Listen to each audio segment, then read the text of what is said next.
আলামিন ভাইয়া ভাগ্য করে এমন একটা বউ পেয়েছে, আসলেই বাবা যায় ডাক্তার বউ পেয়েছে, ওর কপালটা অনেক বেশি ভালো, তাই না? কিন্তু আমার মাথায় আসে না, আজকাল তো ডাক্তাররা তো ডাক্তারকেই বিয়ে করে। আমাদের এদিকে তো দেখি সব সময় ডাক্তাররা ডাক্তারকেই বিয়ে করে থাকে, কিন্তু ওর মাঝে কি দেখেছে কন্টেন্ট ক্রিয়েটরকে বিয়ে করেছে একজন ডাক্তার, সেটা আমার মাথায় ঢুকে না। তা নাকি আবার 7 বছর সম্পর্ক করেছে। যাক, ওদের মনের মিল আছে বলতেই হবে। ওরা যেন সুখে থাকে সারা জীবনভর, সেটাই কামনা করব। আজকে রান্না করব হাতে মাখিয়ে মাংস। আসলে সবাই বলে নাকি হাতে মাখিয়ে মাংস রান্না করলে স্বাদটা দ্বিগুণ হয়।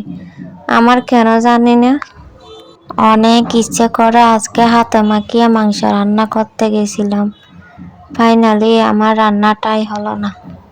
কষিয়ে মাংস রান্না করলে মজাই আলাদা। আজকের মাংসগুলা একদম খাওয়া হয় নাই, অনেকগুলো, এখানে 3 কেজির পরিমাণ মাংস ছিল, একদম স্বাদ হয় নাই। পরে আমি যেগুলা কষিয়ে রান্না করেছি সেগুলা খেতে অনেক দারুণ হয়েছে। সবাই কেন বলে হাতে মাখিয়ে রান্না করলে নাকি অনেক বেশি স্বাদ হয়। আমি তো অনেক কিছু এখানে বাটা মশলা ইউজ করেছি, অনেক কিছু ইউজ করেছি, কিন্তু এখনো হাতে মাখিয়ে যতবার রান্না করি ততবারই আমার ভালো লাগে না।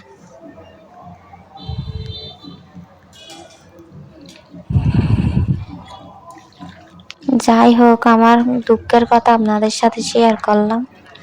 আপনাদের কাছে ভিডিওটা কেমন লেগেছে অবশ্যই জানাবেন। নতুন একটা ব্লগ নিয়ে আপনাদের সাথে হাজির হয়েছি, আশা করি সবাই দেখবেন, ভালো লাগবে। ভালো লাগলে লাইক কমেন্ট করতে ভুলবেন না।